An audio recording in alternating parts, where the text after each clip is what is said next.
The Middle East is going through big changes, from the devastating war in Gaza to shifts in leadership in Syria and Lebanon. At the same time, the re-election of Donald Trump in the United States is reshaping the global politics. I'm Sohaib Sharayer, and I'm pleased to receive Mr. David Lamy, the UK's Foreign Secretary, to discuss the UK's vision and role in all these changes in the region and in the world. Sir David Lamy, thank you for joining us on Al-Arabia TV, and welcome to Riyadh. Thank you very much. It's wonderful to be with you. Let's start with your current visit to Saudi Arabia. What's the main purpose of your visit to the kingdom? Well, the United Kingdom and Saudi Arabia have a growing relationship. You know, our trade is up 70%, so it's good to be back in Saudi Arabia. It builds on a visit of our Prime Minister, Keir Starmer, to Saudi Arabia just over a month ago, and it consolidates a growing partnership on trade, on defence and security, and a range of people-to-people issues. Okay, let's move to the Middle East. The situation in Gaza is still intense, Sir David Lamy, and the ceasefire agreement has been delayed. What's the UK's vision to achieve peace in Gaza?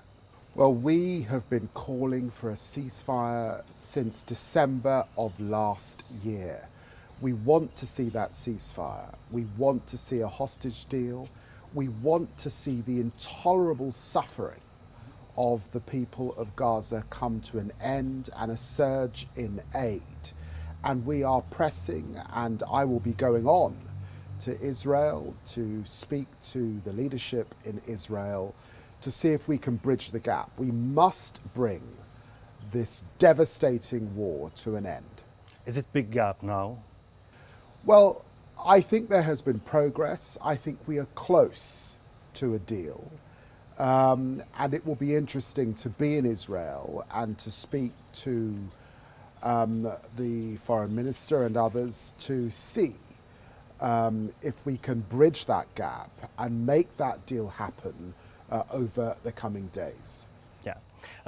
Foreign Secretary, let's move to Lebanon. With the election of Joseph Aoun as president to Lebanon, how the UK view this development in Lebanon, and what can you do to help the stability in this country? Well, I've been to Lebanon twice in this last period. It's very important that the ceasefire holds. It's fragile, but I welcome the election of a new president and the stability it will bring to the region. We in the UK have done all we can to support the Lebanese armed forces. We support, of course, this ceasefire. We were the first Western government to call for a ceasefire. Lebanon is a beacon of multiculturalism in the region. Very important in Levant. I will continue to do all I can to support their progress, particularly their economic progress over this next period. Mr. David Lamy, with the changes in the leadership in Syria after the fall of Bashar al-Assad regime, how do you see the new administration in Damascus? Well, look, let me begin by thanking Saudi Arabia for convening foreign ministers from across the Arab world, but of course also myself, the High Representative of the EU, my German counterpart and others coming here to Saudi Arabia because it's hugely important that we work together to secure the peace and to secure the opportunity that we now have in Syria. What we want to see is an inclusive government, all minorities respected. Again, this is very fragile indeed. The economy is struggling. There are security issues in Syria at this time. So I'm looking forward to meeting for the first time with the new foreign minister of Syria and looking into his eyes and discussing these really important issues about an inclusive government that really bridges the divides and can move Syria forward. It's in the Middle East interest that Syria is a success, and the people of Syria who've put up with so much deserve nothing less than that. Mr. Foreign Secretary, will we see you soon in Damascus then? Well, look, we will judge the new leadership and ATS by their actions, not their words. And therefore, let us see where we get to over the coming months. It's very important that I'm meeting with the Foreign Minister here today in Riyadh.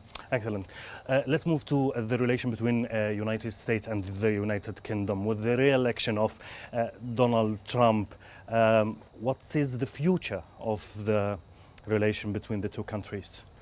Well, look, I met with Donald Trump back in September. He was a very gracious host, and I want to emphasize that the United Kingdom and the US have a special relationship. It's a relationship built on our close defense cooperation. You know, we have 11,000 troops based in the United Kingdom. It's a relationship built on tremendous intelligence capability. And it doesn't just keep our countries safe, it keeps the global community safe. This is a very tough time with war in Europe and huge challenges here in the Middle East. So for all of those reasons, I'm looking forward to working with the new administration, my counterpart, Senator Rubio particularly, and to bring peace to the world, but it will be peace through strength. But Mr. David Lamy, what about his comments, criticism of the UK and his statements about Greenland and the Panama Canal and Canada? If you look behind, I think, the recent statements that he's made about Greenland, the Panama Canal, what he's really getting to is his concerns in the Arctic about Chinese and Russian influence, and actually concerns, I think, about the Chinese in the Panama Canal as well. That's what he's really talking about, and we support and have those similar concerns. Now, with Donald Trump, the rhetoric is always intense, but I think that we understand his modus operandi, we understand that from his first term.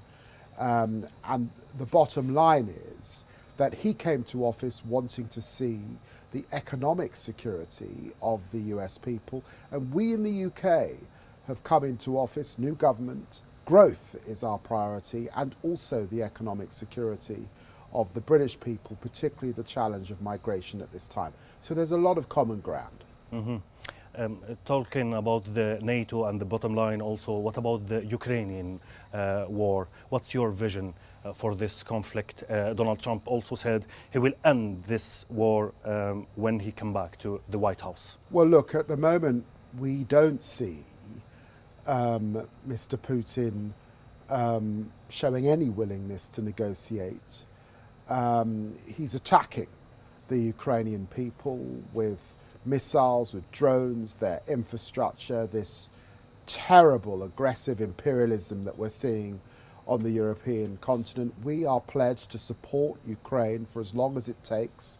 We're giving them £3 billion worth of military aid this year and next and the year after for as long as it takes. Of course, we want to see peace, but peace will be brought about by Mr. Putin ending this war, leaving Ukraine, and being serious about a negotiated peace going forward.